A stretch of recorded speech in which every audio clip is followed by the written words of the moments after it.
Good morning everyone and welcome to a new episode of Louie's Garage. So what are we doing today? Well, we are working on the Lotus Exige. And why are we in the Alpha Garage for the Lotus Exige? Well, we do need to jack up the car a little bit, and all the tools and everything are in this garage, so I thought I might as well pull the car into this one. And what are we doing? Well, we are going to be solving a bit of a problem, because the problem that I have is that this car is not quite as good looking as it should be. Especially when you compare it to, the 410s, the 420s, and the 430s. I feel like there's just something missing, kind of around that area. I've just received the biggest parcel ever from overseas, and it is... I'm not going to tell you yet. You're going to have to wait and see. We're going to open this up, and then you'll see exactly what this is. Alright, here we go. I'm just going to try and slide this out. Man, there's a lot of packaging here. Woo, look at this. Man, this is a huge parcel. It's pretty much taking up my whole lounge. Well, the whole back of my lounge anyway. Oh, so much packaging. Whoa. Wow. Hopefully it's all in good shape. I think it is. Yeah, we'll undo all of this and then you'll see. It's almost there. I've spent like 10 minutes trying to unwrap this parcel, but yeah, look at that. You can see the shape of it now. Hopefully you've already guessed what it is. We're going to take it out and then we're going to have a proper good look at it. Woo, so exciting. Alright guys, are you ready for this? I don't know if you're ready for this, but here we go. Whoa, look at that. Oh, that is incredible. Oh man, so exciting. This is going to transform the look of the car. Look at that shine. And here it is everyone, the carbon front panel from Aerie Performance.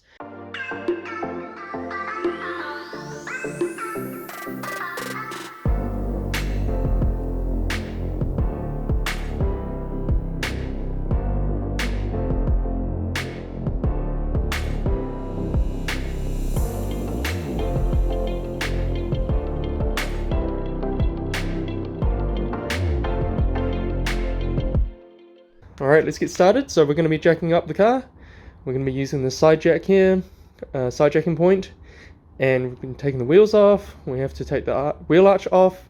It's actually a fairly complicated process. It's not that simple. So a lot of people don't realize that, so that's part of the reason why I'm making this video. But yeah, let's get started and hopefully you'll see what's happening.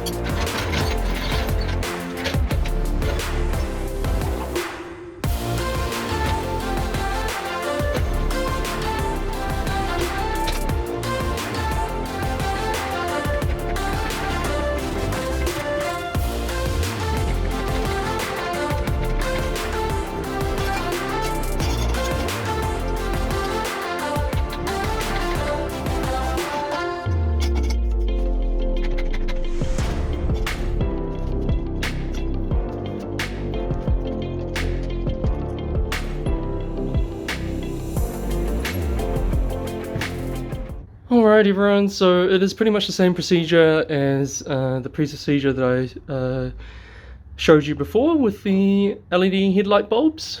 We're just going to have to remove a few bolts and a few screws and a few skrivets and just get rid of this wheel arch cover. It's definitely a little bit dirtier in here than it was last time.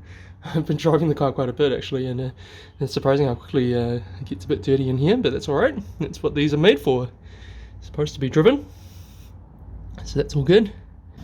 Alright everyone, we've undone all the skrivets I think, and the guard is ready to come out.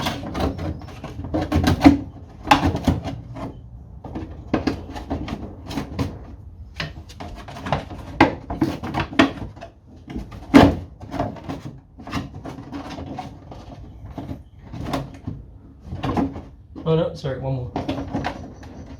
Just wondering why it was so high.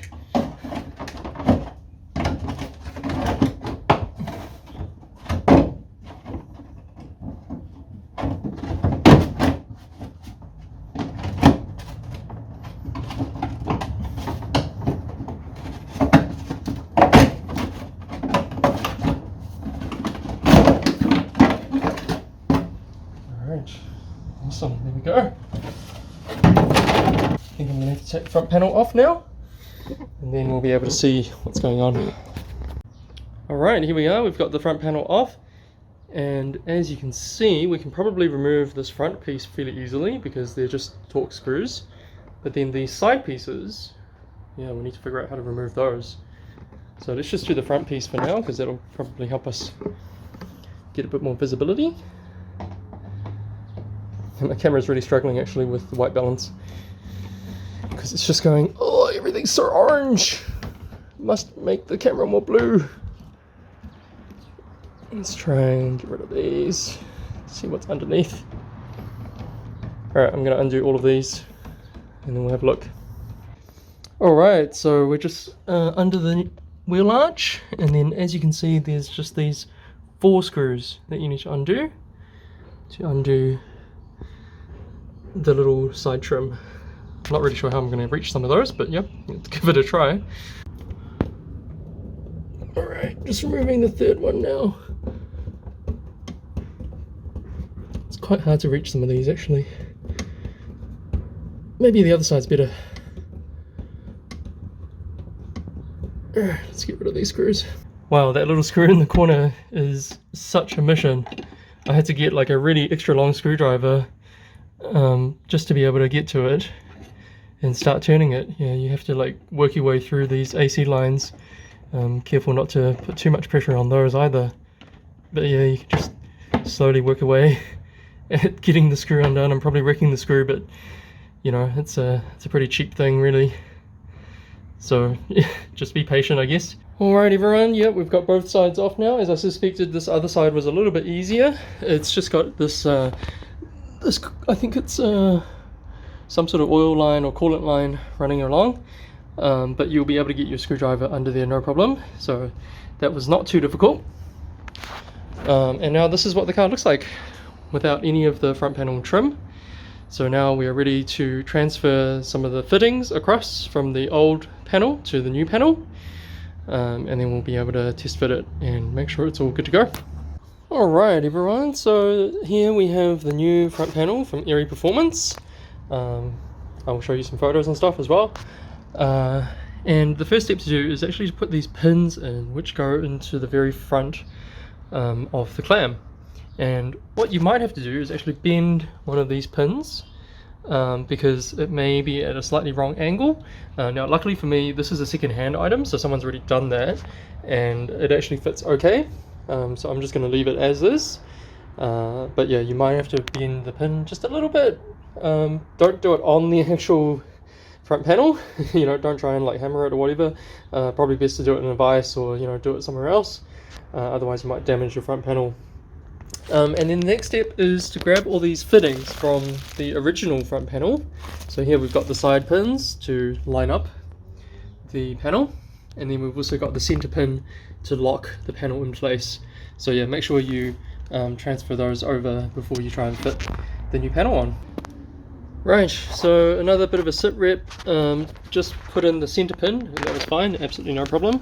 But the side pins, the screws are different, the thread is different. Maybe they changed it in the final edition or something like that, I'm not sure. But it seems like the M5 screw that I've got here, or bolt that I've got here, actually fits. So it's a little bit too long though, and I do need another 2. So I'm going to have to go to the hardware shop and buy some more. But yeah, just be aware that there may be some issues that you have to address. I'm also going to have to drill out this hole here a little bit more so that it actually fits the M5. I don't know what these are. These are probably M4, I'm guessing. So yeah, you might run into some problems like that. So I'm off to the hardware store to get some more nuts and bolts, as usual. Alright, here we go. We've got the little pin piece on the vise, and I'm just going to have to drill out a little bit more. So this is a 5mm drill bit, and we're going to be drilling it out to 5mm so that we can put in the new countersunk bolts.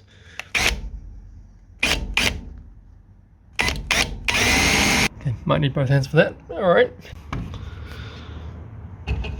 Alright, here's the second one.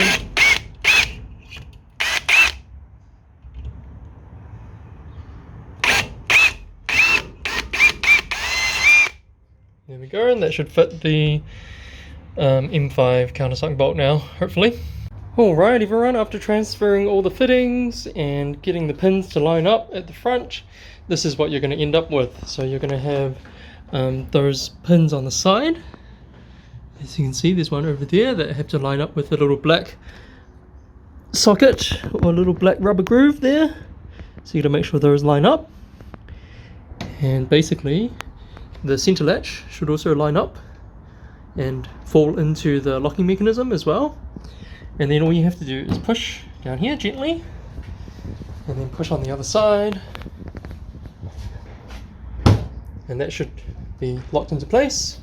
And then it's just a matter of pushing down the middle bit over here. Just make sure it's nice and locked. There should be 2 clicks.